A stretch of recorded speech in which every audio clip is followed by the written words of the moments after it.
You all nak bawa Aisyah pergi mana? Saya nak bawa ibu saya pergi klinik. Ibu saya tak sihat. Kejap lagi tetamu nak sampai. Siapa nak masak? Dah lah, Fia. Pergilah balik. Ibu. Tak apa, baliklah. Ibu okey. Kesian Datin. Nanti tak ada orang nak buat makanan untuk tamu dia. Pergilah balik dulu. Fia tak faham lah dengan ibu ni. Apa yang tak fahamnya? Ibu you nak tolong I layan tetamu. Datin ni memang tak ada hati perut, kan?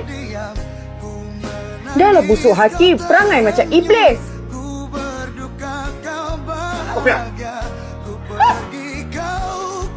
Kenapa tak diadap langsung ni?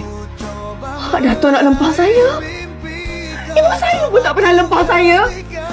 Bagus.